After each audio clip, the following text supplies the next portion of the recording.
Dear students, पिछले class में आपने एक्सरसाइज 1.4 के क्वेश्चन नंबर 6 तक सलूशन आपने देखा है।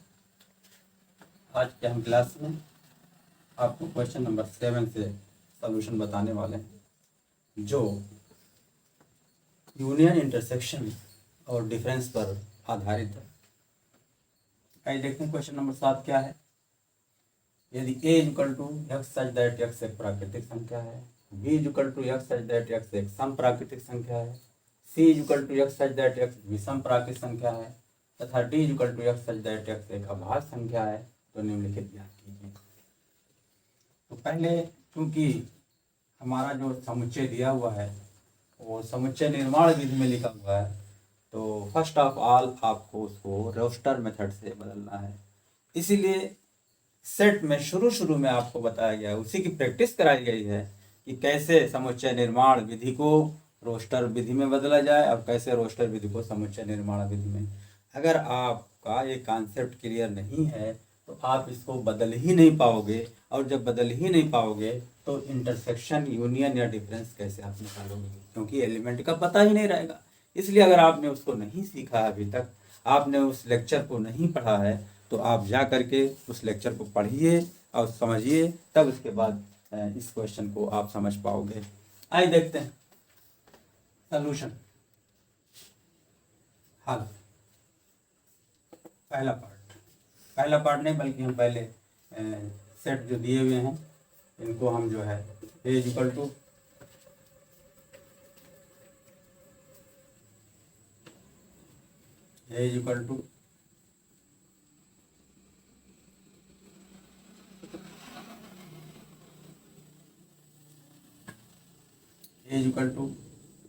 एक्स सच दैट एक्स एक प्राकृत संख्या है,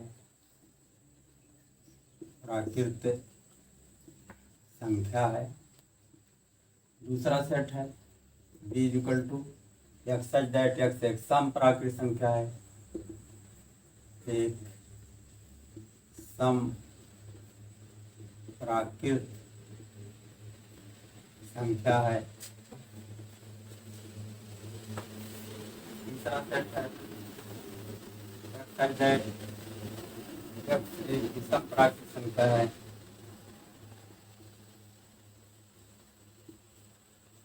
विषम प्राकृत संख्या है।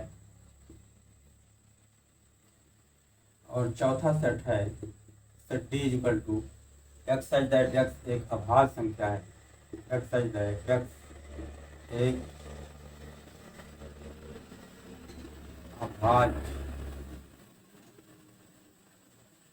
संख्या है। तो 4 सेट दिए हुए हैं, समुच्चय निर्माण विधि में लिखे हुए हैं। आइए आप इसको बदल ले रहे हैं रोस्टर फॉर्म में। ये हो जाएगा प्राकृत संख्या का मतलब नेचुरल नंबर। नेचुरल नंबर क्या है? 1 2 3 4 5 6 and so on, 1 2 3 4 5 6 and so on. दूसरा है सम प्राकृतिक संख्या। तो सम प्राकृतिक संख्या क्या होती हैं? वे प्राकृतिक संख्याएं जो 2 से डिवाइड हो जाएं, विभाजित हो जाएं, तो क्या हो जाएगा? पहले 2 4 6 8 10 डॉट डॉट डॉट। फिर तीसरा सेट है एक्स सच दैट एक एक्स विषम प्राकृतिक संख्या है। तो सम संख्याओं के अतिरिक्त जो संख्याएं होती हैं वो विषम होंगी, तो क्या हो जाएगा? 1 3 5, यानी जो 2 से ना कटें, जो 2 से विभाजित ना हो, 1 3 5 7 9 11 डॉट डॉट डॉट। उसके बाद चौथा सेट है एक्स सच दैट एक्स एक अभाज्य संख्या है। अभाज्य संख्याएं वे संख्याएं होती हैं जो तो केवल 1 से विभाजित होती हैं या स्वयं से विभाजित होती हैं। तो इस तरह से ये समुच्चय जो हो जाएगा 2 हो जाएगा, 3 हो जाएगा, 5 हो जाएगा, 7 हो जाएगा, 11 डॉट डॉट डॉट। तो हमारे सेट चारों एलिमेंट निकल गए। अब पहला पार्ट क्वेश्चन का देखते हैं। पहला पार्ट है ए इंटरसेक्शन बी। अब एक एलिमेंट लिख लेंगे यहाँ पर 1 2 3 4 5 6 डॉट डॉट डॉट। इंटरसेक्शन का निशान लगाएंगे, फिर सेट लिखेंगे B 2 4 6 8 10 2 4 6 8 10 dot dot dot this is equal to. Intersection में क्या होता है, हमने बताया है कि जो एलिमेंट कॉमन होते हैं दोनों सेट में वही इंटरसेक्शन में आते हैं। तो आप देख रहे हो यहाँ पर 2 है, यहाँ पर 2 है, तो यहाँ पर लिख लेंगे 2 लिख लिया। यहाँ पर 4 है, यहाँ पर भी 4 है, तो 4 लिख लेंगे। यहाँ पर 6 है, यहाँ पर भी 6 है। ठीक है, फिर इसके बाद इसमें क्या होगा, इसके अंदर क्या होगा, ए इंटरसेक्शन 7 होगा, फिर 8 होगा, तो 8 इसमें है, 8 यहाँ भी है, तो 8 हो जाएगा। फिर क्या हो जाएगा, 10 हो जाएगा, डॉट डॉट डॉट ये आ गया। इसका मतलब सम संख्या आ गई। तो सम संख्या क्या है, प्राकृतिक सम संख्या। ये हो गया सेट बी, ये हमारा सेट बी है। क्वेश्चन का दूसरा पार्ट देखिए, क्या निकालना है, ए इंटरसेक्शन सी। तो ए इंटरसेक्शन सी लिखेंगे, एक एलिमेंट लिख लेंगे 1 2 3 4 5 6 dot dot dot intersection C. C के एलिमेंट क्या है, सी के एलिमेंट हैं ये हैं 1 3 5 7 9 11 1 3 5 7 9 11 dot dot dot this is equal to. अब कॉमन देखिए क्या है, यहाँ 1 है, यहाँ भी 1 है, तो हमारा 1 हो गया। 2 है, इसमें नहीं है। 3 है इसके अंदर, यहाँ भी 3 है, तो 3 लिख लेंगे। फिर 5 है, यहाँ भी 5 है, तो 5 लिख लेंगे। फिर यहाँ पर देखिए आगे 7 होगा, तो इसमें भी 7 है, तो 7 हो जाएगा। इसके आगे क्या होगा, 9 भी होगा, तो 9 भी है, तो 9 भी लिख लेंगे, डॉट डॉट डॉट ये हो गया। तो 1 3 5 7 9 आ गया हमारा। तो 1 3 5 7 9 ये कौन सा सेट है, हमारा सी। तो A intersection C is equal to क्या आ गया, तो सी आ गया। तीसरा पार्ट है A intersection D. A intersection D this is equal to, A के एलिमेंट क्या है, 1 2 3 4 5 6 dot dot dot intersection D के एलिमेंट क्या है, डी के एलिमेंट क्या है 1 3 5 7 9 नहीं सॉरी डी के एलिमेंट है 2 3 5 7 11 2 3 5 7 11 13 dot dot dot this is equal to. अब देखिए यहाँ पर 2 है, यहाँ पर भी 2 है, तो इसका इंटरसेक्शन वाले सेट में 2 आ गया। 3 है, 3 है, तो ये 3 यहाँ है, 3 यहाँ है, तो हो जाएगा इसके अंदर 3 भी आ जाएगा। फिर आप देखिए 4 है, 4 इसमें नहीं है। 5 है, 5 इसमें है, तो 5 भी ले लेंगे, 5 भी ले लिया। फिर 6 है, 6 नहीं है। आगे क्या इसमें होगा, 7 है, तो 7 इसमें है, तो 7 भी हो जाएगा। फिर 8 इसमें है, इसमें नहीं है। 9 इसमें है, इसमें नहीं है। 11 है इसमें, तो 11 भी होगा, डॉट डॉट डॉट। देखिए 2 3 5 7 11 2 3 5 7 11 ये क्या चीज़ है, ये अभाज्य संख्या है। इस सेट का नाम क्या है, इसी इक्वल टू, ये हमारा सेट डी के बराबर आ गया है। चौथा पार्ट है बी इंटरसेक्शन सी। चौथा पार्ट है बी इंटरसेक्शन सी। तो बी के एलिमेंट क्या हैं, 2 4 6 8 10 2 4 6 8 10 dot dot dot intersection C. C के एलिमेंट क्या है, 1 3 5 7 9 1 3 5 7 9 11 dot dot dot this is equal to. आप देखो 2 है, इसमें नहीं है। 4 है, इसमें नहीं है। 6 है, मतलब कोई एलिमेंट इसमें कॉमन नहीं है।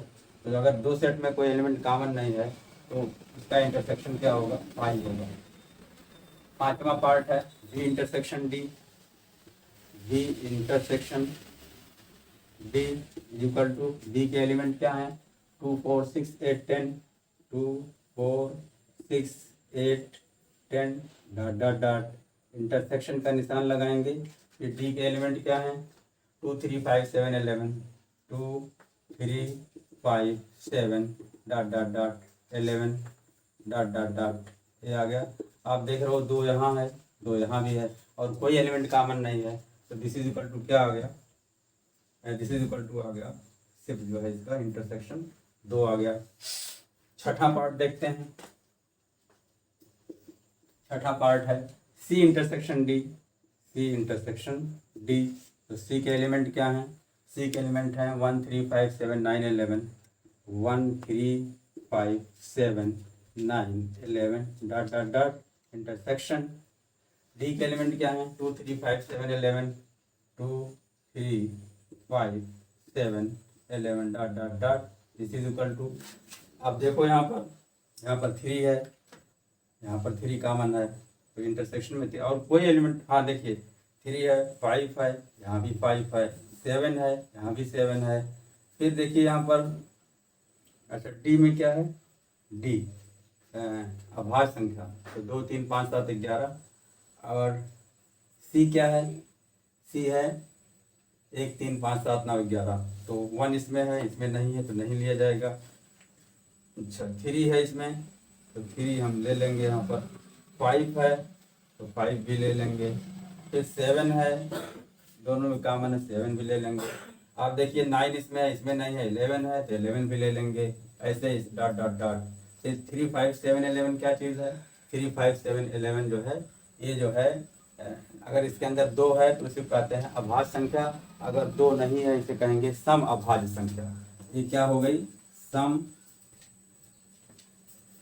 नहीं बल्कि सबकी लिखेंगे विषम अभाज्य संख्या। विषम अभाज्य संख्याओं का ये समुच्चय हो गया। क्योंकि इसके अंदर 2 शामिल है तब उसे कहेंगे अभाज्य संख्याओं का समुच्चय। 2 निकाल दो तो हो जाएगा विषम अभाज्य संख्याओं का समुच्चय। इस तरह से हमारे इस क्वेश्चन के 6 पार्ट हमने समझा दिया। उम्मीद करता हूँ कि आपका कॉन्सेप्ट आपको अच्छी तरह से समझ में आ गया होगा। क्लियर? क्वेश्चन नंबर 8 है, निम्नलिखित समुच्चय युग्म में से कौन से युग्म असंयुक्त? असंयुक्त का मतलब क्या होता है? Disjoint set. असंयुक्त मीन्स डिसजॉइंट सेट। डिसजॉइंट का मतलब क्या होता है? यदि किसी दो समुच्चय में कोई भी एलिमेंट कॉमन ना हो, कोई भी अवयव कॉमन ना हो, तो उसे कहते हैं डिसजॉइंट सेट कहते हैं। तो क्वेश्चन में कह रहे हैं निम्नलिखित समुच्चय युग्म से कौन से युग्म असंयुक्त हैं? 2 सेट दिए हुए हैं, बताता है बनाना है कौन जो है डिसजॉइंट है। तो माना इसका नाम नहीं दिया है तो हम ए लिख ले रहे हैं। माना ए इक्वल टू 1 2 3 और बी इक्वल टू तथा बी इक्वल टू क्या दिया हुआ है? एक्स सच दैट एक्स एक प्राकृत संख्या है, प्राकृत संख्या है। और प्राकृत संख्या के लिए कंडीशन दी हुई है कि x is greater than or equal to 4 less than or equal to 6 दी हुई है। तो अब ये देखिए रोस्टर फॉर्म में लिखा हुआ है, ये रोस्टर फॉर्म में नहीं है तो इसको बदल लेंगे। दिस इज इक्वल टू क्या हो जाएगा? इसके अंदर एलिमेंट क्या है? प्राकृतिक संख्या है, लेकिन शर्त क्या है? x की मान प्राकृतिक संख्या 4 है और 6 है और उसके बीच की संख्या है 4 5 और 6। ठीक है। अब आप देख रहे हो ए के अंदर 1 2 3 है, बी के अंदर 4 5 6 है। ए और बी में कोई एलिमेंट कॉमन नहीं है तो लिखेंगे चूंकि ए तथा बी में कोई अवयव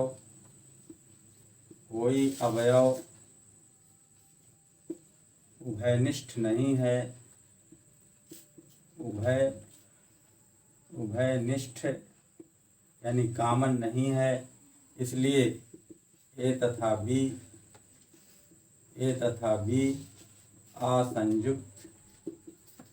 असंयुक्त समुच्चय है, यानी डिसजॉइंट। बस में कोई एलिमेंट कॉमन नहीं। दूसरा पार्ट देखिए क्या है, इसको भी मान लेते हैं। माना पहले सेट को ए मान ले रहे हैं, इसके अंदर एलिमेंट क्या हैं? ए ई आई ओ और यू। और B equal to C D E F, यहाँ पर देखो ए है, इसमें नहीं है, ई है, ई कॉमन है, तो ई कॉमन है। जब कॉमन है तो इसका मतलब ये डिसजॉइंट है।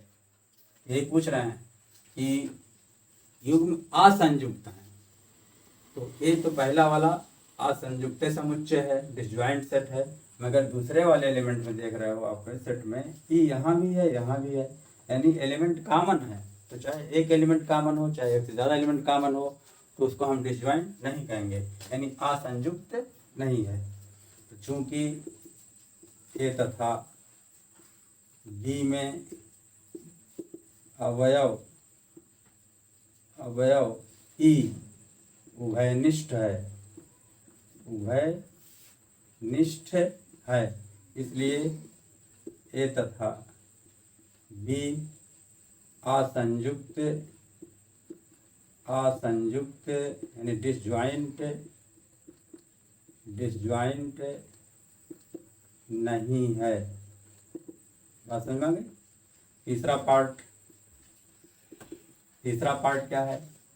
x सच दैट x एक सम पूर्णांक है, तो माना a equal to x such that x एक सम पूर्णांक है। इस इक्वल टू बदल लेंगे, क्या हो जाएगा?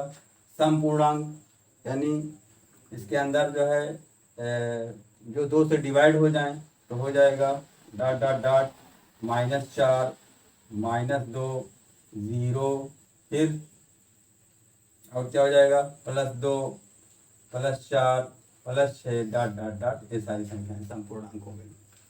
फिर दूसरा सेट क्या है? विषम पूर्णांक है, तथा b equal to x such that x एक विषम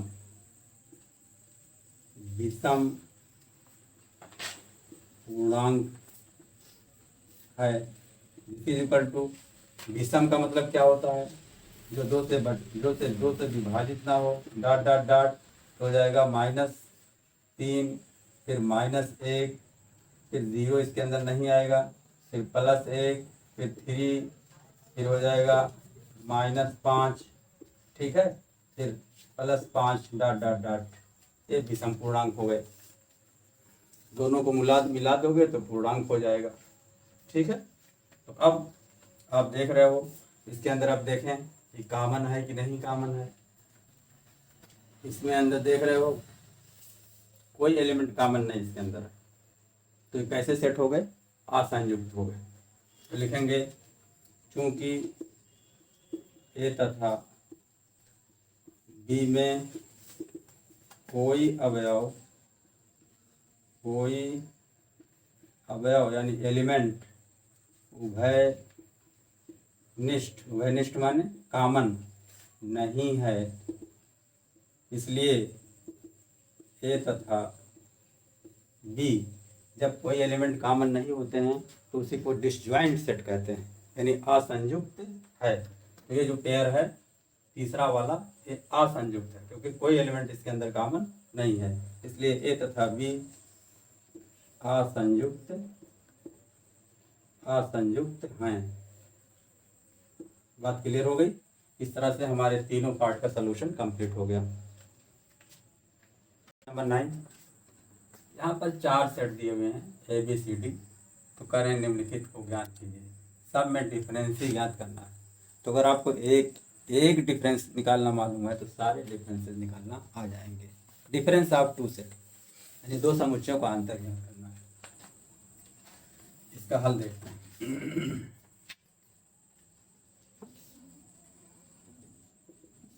पहला पॉइंट, ए डिफरेंस बी। क्या पढ़ेंगे? A difference B.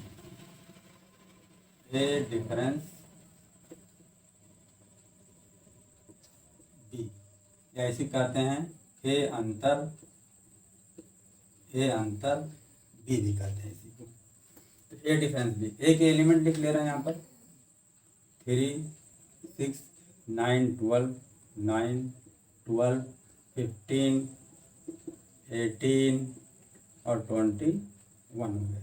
Difference B है तो बी के एलिमेंट लिख ले रहे हैं 4 8 12 16 20 12 16 20। ए डिफरेंस बी का मतलब क्या होता है कि ए डिफरेंस बी में वे एलिमेंट रहते हैं जो जो कॉमन हो उनको छोड़ करके। ए के सारे एलिमेंट रहेंगे बट ए के वो एलिमेंट जो बी में भी हैं वे नहीं रहेंगे। तो आप देखते हैं 3 इसमें है, इसमें नहीं है, तो यहाँ 3 रहेगा। 6 इसमें है, इसमें नहीं है, तो 6 रहेगा। 9 इसमें है, इसमें नहीं है, तो 9 इसके अंदर रहेगा। फिर देखिए 12 इसमें है और इसमें भी है, तो 12 नहीं रहेगा। 15 इसमें है, इसमें नहीं है, तो 15 भी रहेगा। 18 इसमें है, 18 नहीं है, तो 18 रहेगा। फिर 21 इसमें है, इसमें नहीं है, तो 20। कहने का मतलब है कि ए और बी के वे एलिमेंट जो कॉमन हैं वो ए डिफरेंस बी में नहीं रहे हैं। तो आप देख रहे हो सिर्फ 12 ही कॉमन है, इसलिए 12 को छोड़ दिया जाएगा। सेट ए के सारे एलिमेंट इसमें लिख लिए गए 3 6 9 15 18 21 हो गया। क्लियर। दूसरा पार्ट देखते हैं। दूसरा पार्ट क्या है, ए डिफरेंस सी। तरीका सबका वही है, ए डिफरेंस सी। ए के एलिमेंट लिख लिया जाए 3 6 9 12 15 18 21। डिफरेंस सी माइनस, अब यहाँ पर लिखेंगे माइनस या difference C. 2 4 6 8 10 12 14 16, 2 4 6 8 10 6 8 10 12 14 16। This is equal to, अब देखो 3 है इसमें नहीं है, 6 इसमें है, इसमें भी है, तो 6 नहीं लिखेंगे। फिर 9 है इसमें, इसमें नहीं है। 12 इसमें है, देखो 12 इसमें है, इसमें भी 12 नहीं लिखेंगे। 15 इसमें है, इसमें नहीं। 18 भी इसमें नहीं है, और 21। तो कॉमन एलिमेंट क्या है, 6 और 12 है, इसके अलावा कोई। तो 6 और 12 को छोड़ दिया जाएगा, तो क्या हो जाएगा 3 9 15 18 और 21। ये हो गया ए डिफरेंस सी, या ए अंतर सी हो गया। तीसरा पार्ट देखते हैं। आप तीसरा पार्ट देखिए। तीसरा क्या है, A difference D. A difference D बराबर, ए के एलिमेंट लिख लिया जाए। ए के एलिमेंट क्या है, 3 6 9 12 15 18 21। 3 6 9 12 15 18 और 21। डिफरेंस डी है, तो डी के एलिमेंट क्या है, 5 10 15 20। 5 10 15 20। अब देखो कौन से एलिमेंट कॉमन है इसके अंदर। देखिए 3 6 9 12 यहाँ नहीं है। 15 इसके अंदर है, 15 इसके अंदर है। 18 नहीं है, 21 नहीं है, तो 15 को छोड़ करके सारे एलिमेंट इसके अंदर लिख लिए जाएंगे। तो हो जाएगा 3 6 9 12 18 एंड 21। ये हो गया ए डिफरेंस डी। तीसरा पार्ट हो गया। अब चौथा देखते हैं, बी डिफरेंस से। चौथा बी डिफरेंस ए। तो बी का एलिमेंट लिख लिए जाए 4 8 12 16 20। 4 8 12 16 20 हो गया। और ए के सेट 3 6 9 12। 3 6 9 12 15 18 21। तो बी डिफरेंस है, यानी बी अंतर ए निकालना है। तो दिस इज इक्वल टू हो जाएगा, हमने कहा कि जो एलिमेंट इसके और इसमें कॉमन होंगे तो कॉमन एलिमेंट इसके अंदर नहीं लिखेंगे। तो आप देखो कॉमन कुछ है, 4 8 इसमें नहीं है, ना उसमें है। 4 8 कॉमन नहीं है। 12 है, देखिए 12 यहाँ पर है और 12 यहाँ पर है। फिर देखो 16 इसमें है, उसमें नहीं है। 20 है, नहीं है, तो 12 को छोड़ करके लिख लेंगे। 4 8 16 और 20 हो गया। बी डिफरेंस से हो गया। ठीक है। तो अब देखिए पांचवा पार्ट देखते हैं। हमारा पांचवा पार्ट क्या है, सी डिफरेंस से। सी डिफरेंस है। तो सी के एलिमेंट क्या हैं? 2 4 6 8 10 12 14 16। 2 4 6 8 10 12 14 और 16। ये हो गया। फिर एक एलिमेंट क्या है? माइनस। एक एलिमेंट है 3 6 9 12। 3 6 9 12 15 18 21। 15 18 और 21 इज इक्वल टू, देखो कॉमन देख लेते हैं कौन कौन एलिमेंट है। 6 इसके अंदर है, 6 इसके अंदर है, और 8 इसमें है, इसमें नहीं है। 2 4 भी नहीं है। 10 देखते हैं, 10 भी नहीं है। 12 यहाँ पर है, तो 12 यहाँ पर है। फिर 14 इसमें है, इसमें नहीं है। 15 16 इसमें है, इसमें नहीं है। तो हमारा जो है कॉमन एलिमेंट क्या है? 6 और 12। तो 6 और 12 को नहीं लिखेंगे, तो क्या आ जाएगा? 2 4 8 10 14 और 16। ये हमारा हो गया सी डिफरेंस ए हो गया। छठा पार्ट डी डिफरेंस ए। छठा पार्ट क्या है? D difference A. This is equal to, D के एलिमेंट क्या है? 5 10 15 20। 5 10 15 20 माइनस ए 3 6 9 12 15 18 21। 3 6 9 12 15 18 और 21। दिस इज इक्वल टू, हमने क्या कहा कि जो एलिमेंट इसमें है और उसमें भी है वो नहीं लिखे जाएंगे। 5 इसके अंदर है, इसमें नहीं है। 10 है, इसमें नहीं है। 15 इसमें है, तो देखो 15 यहाँ है, तो 15 नहीं लिखेंगे। 20 इसमें है, इसमें नहीं है, तो क्या हो जाएगा? 5 10 20 हो जाएगा। 5 10 20 हो गया। ठीक। अब सातवां पार्ट देखते हैं। सातवां पार्ट सातवां पार्ट क्या है? बी डिफरेंस सी है। बी डिफरेंस सी। बी के एलिमेंट क्या है? 4 8 12 16 20। 4 8 12 16 20 डिफरेंस सी क्या है? 2 4 6 8 10 12 14 16। 2 4 6 8 10 12 14 16। इस इज इक्वल टू, क्या हो जाएगा? 4 इसके अंदर है, 4 इसके अंदर है। 8 इसके अंदर है, 8 यहाँ भी है। 12 यहाँ है, 12 भी यहाँ है। फिर 16 यहाँ है, 16 भी यहाँ है। यानी सेट बी के 1 2 3 4 एलिमेंट हैं। 20 इसमें है, इसमें नहीं है, तो यही हो जाएगा 20 इसके अंदर बचेगा। बी डिफरेंस सी हो गया। आठवां देखिए, आठवां पार्ट हमारा। आठवां पार्ट क्या है? B difference D. B difference D. तो बी के एलिमेंट लिख लें। 4 8 12 16 20। 4 8 12 16 20 डिफरेंस डी में क्या है? 5 10 15 20। 5 10 15 20। देखें इसका कोई एलिमेंट इसमें है कि नहीं है? 4 इसमें है, इसमें नहीं है, तो दिस इज इक्वल टू 4 आ जाएगा। 8 इसके अंदर है, इसमें नहीं है, तो 8 भी आ जाएगा। 12 इसमें है, 12 इसमें नहीं है, तो 12 भी आ जाएगा। फिर 16 इसमें है, 16 इसमें नहीं है, तो 16 भी आ जाएगा।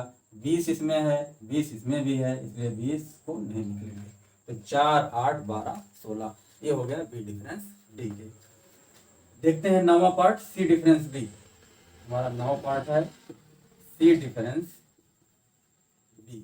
सी में क्या हमारे 2 से लेकर के 2 4 6 8 10 12 14 16। 2 4 6 8 10 12 14 और 16। Difference B 4 8 12 16 20। 4 8 12 16 20 के। तो अब देखो 4 इसमें है, इसलिए 4 नहीं लिखा जाएगा। 6 इसमें है मगर इसमें नहीं है। 8 इसमें है, 8 इसमें भी है। 12 इसमें है, 12 इसमें है। फिर 16 इसमें है, 16 इसमें है।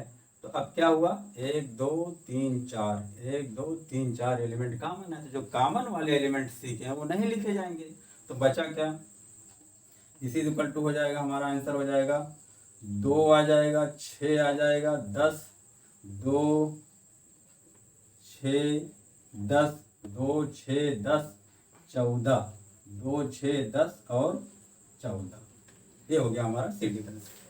10वां पार्ट देखते हैं। 10वां पार्ट क्या है, D difference B.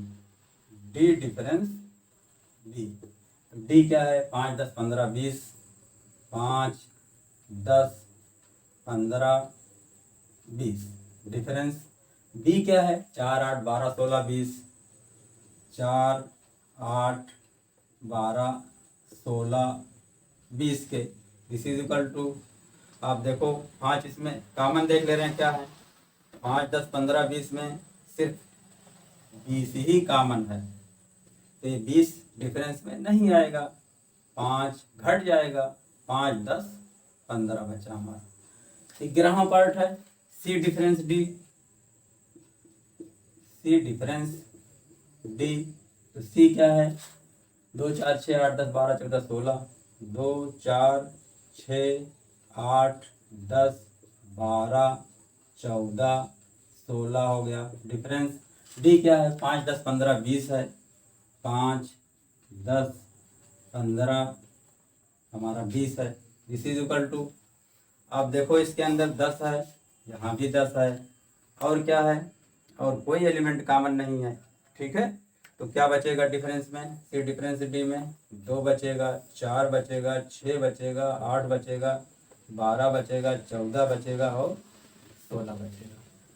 Last part इस क्वेश्चन का, यानी 12वां पार्ट क्या है, डी डिफरेंस सी। डी डिफरेंस सी, तो डी के एलिमेंट क्या हैं, 5 10 15 20, 5 10 15 और 20। डिफरेंस सी क्या है, 2 4 6 8, 2 4 6 8 10 12 14 और 16। दिस इज इक्वल टू, आप देख रहे हो कॉमन क्या है, इसके अंदर 10 है, इसके अंदर भी 10 है, इसके अंदर और क्या कॉमन है, और 15 है, 15 नहीं है, 20 है, 20 नहीं है, 5 है, 5 नहीं है, तो क्या बचा यहाँ पर, 5 बचा, 15 बचा, 20 बचा, ठीक है।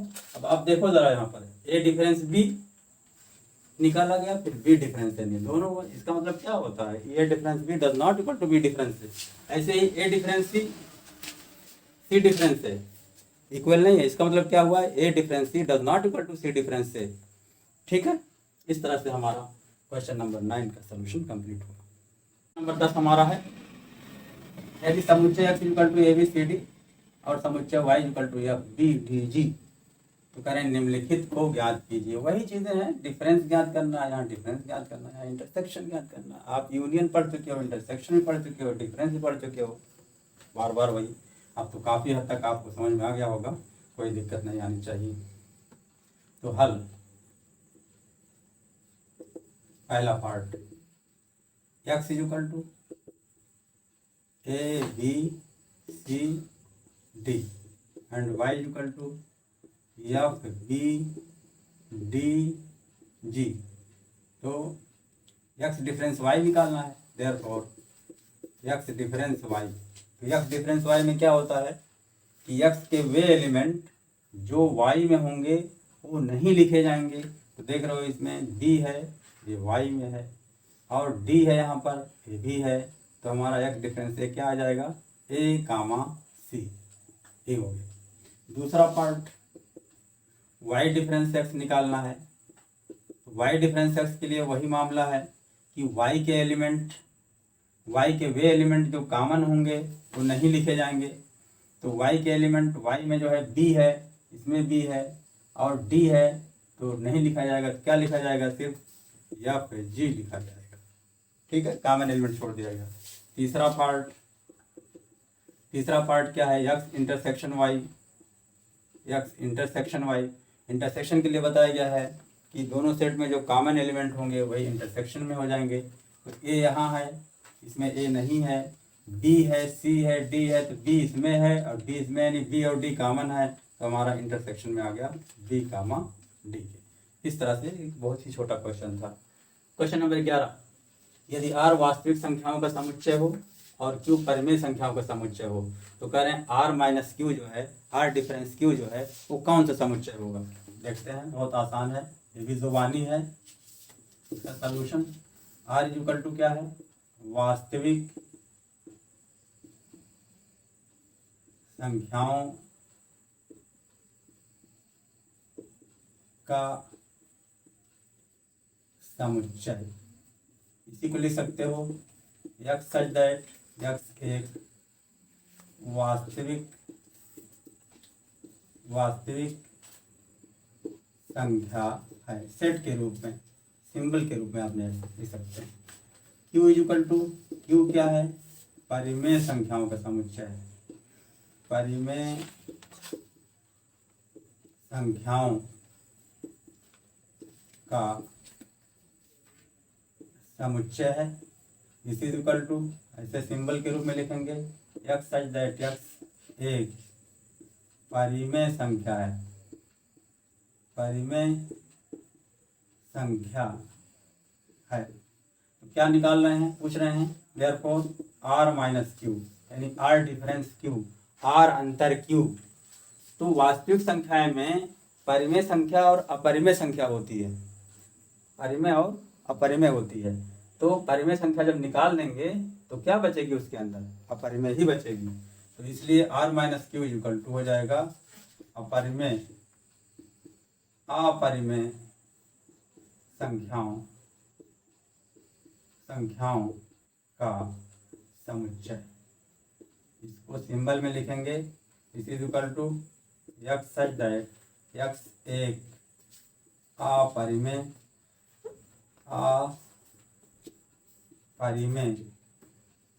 संख्या है। वास्तविक संख्या को रियल नंबर भी कहते हैं। तो रियल नंबर को जो आप बांटोगे दो पार्ट में, एक होता है रेशनल नंबर यानी परिमेय संख्या, इर्रेशनल नंबर अपरिमेय संख्या।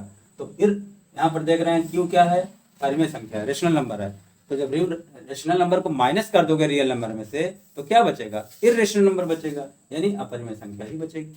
इसलिए हमारा r difference Q equal to अपरिमेय संख्या का समुच्चय। क्लियर, ये हमारा आंसर हो गया। आइए क्वेश्चन नंबर 12 पे आते हैं। बताइए कि निम्नलिखित कथनों में से प्रत्येक सत्य है या असत्य है, अपने उत्तर का औचित्य बताइए। आपको बताना है, 4 पार्ट दिया हुआ है कि पहला पार्ट, दूसरा पार्ट, तीसरा पार्ट, चौथा पार्ट, सत्य असत्य जो भी आपको लिखना है। अगर आप सत्य लिखते हैं तो सत्य होने का कारण बताना है, असत्य लिखते हैं तो असत्य होने का भी कारण आपको बताना है। तो आइए देखते हैं इसका हल। पार्ट वन में क्या है, दो समुच्चय है। एक समुच्चय के एलिमेंट है 2, 3, 4, 5। दूसरे समुच्चय के एलिमेंट क्या है, 3, 6। तो कह रहे हैं ये दोनों सेट डिसजॉइंट सेट हैं, असंयुक्त समुच्चय हैं। तो पहले तो आपको जानना होगा कि असंयुक्त समुच्चय या डिसजॉइंट सेट किसे कहते हैं। ऐसे दो सेट जिसमें कोई एलिमेंट कॉमन ना हो उसको डिसजॉइंट सेट कहेंगे या असंयुक्त समुच्चय कहेंगे। तो आप देख रहे हो 2, 3, 4, 5, 6 में 3 कॉमन है, इसलिए ये क्या है, असंयुक्त समुच्चय नहीं है बल्कि संयुक्त है। इसका मतलब ये स्टेटमेंट जो है गलत है, यानी असत्य है। ये क्या हो गया, असत्य है। क्या कह रहे हैं कि 2, 3, 4, 5 तथा 3, 6 असंयुक्त समुच्चय हैं, असंयुक्त समुच्चय हैं। जबकि असंयुक्त समुच्चय उसे कहते हैं जिसमें कोई एलिमेंट कॉमन ना हो, लेकिन यहाँ पर एलिमेंट 3 जो है कॉमन है। तो इसलिए ये कथन जो है असत्य है। लिखेंगे क्योंकि, रीजन देंगे, क्योंकि दोनों समुच्चय में 3 जो है अवयव, 3 उभयनिष्ठ है। बस में 3 उभयनिष्ठ है यानी 3 कॉमन है। दूसरा पार्ट आप देखिए, AEIOU तथा ABCD असंयुक्त समुच्चय है। तो असंयुक्त डिसजॉइंट है, लेकिन आप देख रहे हो इसमें भी ये है, इसमें भी ये है, ए कॉमन है, तो ये डिसजॉइंट नहीं है। इसका मतलब ये भी कथन असत्य है, ये भी असत्य है, क्योंकि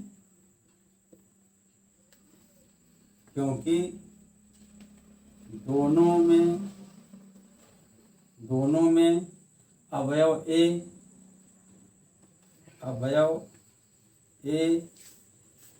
उभय निष्ठ है। तीसरा पार्ट देखते हैं इसका। 2, 6, 10, 14, 3, 7, 11, 12 असंयुक्त समुच्चय है। हाँ ये सत्य है, क्योंकि इसके अंदर कोई एलिमेंट कॉमन नहीं है, सत्य है। क्योंकि